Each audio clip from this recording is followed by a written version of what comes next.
안녕하세요. 머니가이즈 김민성입니다. 배 한 척이 좁은 바다를 지나갑니다. 그런데 이란 혁명수비대 함정이 옆에 딱 붙더니 이렇게 말합니다. 통행료 30억 내세요. 황당하죠? 근데 이게 농담이 아닙니다. 실제로 돈을 낸 배가 또 있어요. 그것도 한두 척이 아니고요. 세계 석유의 20%가 지나는 호르무즈 해협. 이란이 여기에 톨게이트를 세웠고 지금 이 순간에도 청구서가 날아가고 있습니다. 그리고 이 돈 남의 나라 얘기가 아닙니다. 원유 한 방울 안 나는 한국, 그 기름의 70%가 바로 이 길로 들어옵니다.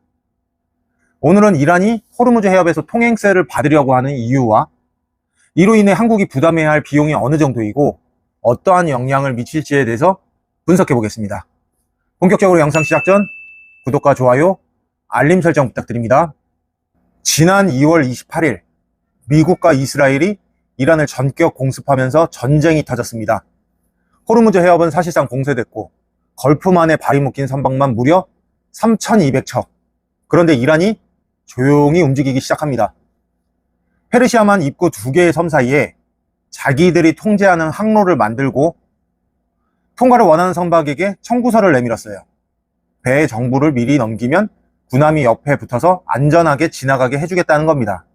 그 대가가 바로 기름 한 배럴당 약 1달러, 초대형 유조선 한 척에 200만 달러, 우리 돈으로 약 30억입니다. 이미 중국 선박이 이 돈을 내고 통과했습니다. 달러도 아닌 위안화로요.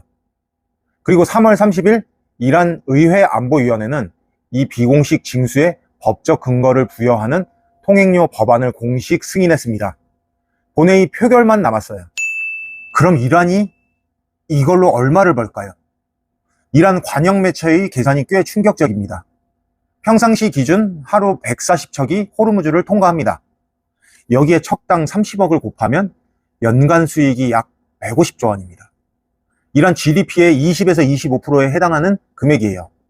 수십 년간 경제 제재로 쪼들려온 이란 입장에서는 그야말로 인생 역전 시나리오입니다. 단기 수익도 어마어마합니다. 지금 걸프만에 갇혀있는 3,200척이 한꺼번에 통과하면 이란은 단번에 약 10조 원을 걷어들입니다. 이란 안보위원장은 이렇게 말했습니다. 우리는 호르무즈 해협의 안전을 보장하고 있다. 선박이 통행료를 지불하는 것은 자연스러운 일이다. 자, 그럼 한국 얘기를 해봐야죠. 기름 한 방울 안 나는 나라가 그 기름의 70%가 지나는 길목에 톨게이트가 생긴 겁니다. 배럴당 1달러 기준을 그대로 적용하면 한국이 한 해 내야 할 통행료만 약 2조 7천억이 됩니다. 근데 여기서 끝이 아니에요. 전쟁이 터진 이후 이 바다를 지나는 선박의 보험료가 전쟁의 전보다 무려 10배 이상 뛰었다는 겁니다.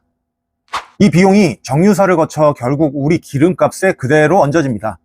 국내 경제연구기관 분석에 따르면 국제 유가가 배럴당 100달러만 넘어도 한국 경제 성장률은 0.3% 떨어지고 소비자 물가는 1.1% 오른다는 통계가 있습니다. 지금 국제 유가는 이미 100달러를 돌파했습니다. 통행료의 보험료, 유가 상승, 물류비까지 전부 더하면 한국이 실제로 짊어질 비용은 이보다 훨씬 크게 불어날 겁니다. 그리고 이 돈은 결국 우리 모두의 지갑에서 나온다는 거죠. 그러면 이게 국제법적으로 가능한 일일까요? 원칙적으로는 명백한 위반입니다. 수에즈 운하, 파나마 운하는 국가가 직접 땅을 파서 만든 인공수로라 통행료 징수가 합법이에요. 하지만 호르무즈는 자연적으로 생긴 바다입니다. 국제규범상 이런 자연해협에서는 어떤 나라든 자유롭게 지나갈 수 있고 통행료를 받는 거는 금지가 돼 있어요. 미국 국무장관도 전 세계가 받아들일 수 없는 일이라고 강하게 반발했습니다. 근데 이란이 내놓을 논리가 있습니다. 우리는 그 국제규범에 서명만 했지 최종 비준을 안 했으니 따를 의무가 없다는 겁니다. 그리고 결정적으로 국제법은 어긴다고 해서 누가 강제로 막을 수 있는 구조가 아닙니다. 이란이 거부하면 국제사회가 법적으로 제재할 수단이 사실상 없어요. 400년 전 덴마크가 북유럽 해협에서 대포를 쏘며 통행료를 뜯어낸 것처럼 결국 이건 법의 문제가 아니라 힘의 문제인 겁니다. 실제로 지금 인도, 파키스탄, 중국을 포함한 여러 나라가 이란과 통행 협의를 진행 중이고 파키스탄은 이미 선박 20척의 통항권을 따냈습니다. 트럼프 대통령은 이렇게 말했습니다. 미국 석유를 사던가 직접 호르무즈로 가서 알아서 해결해라.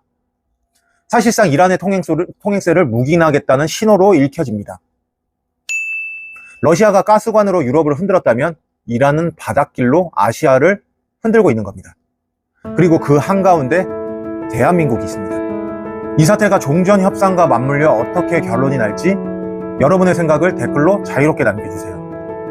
오늘 영상도 도움이 되셨다면 구독과 좋아요, 알림 설정도 부탁드리고요.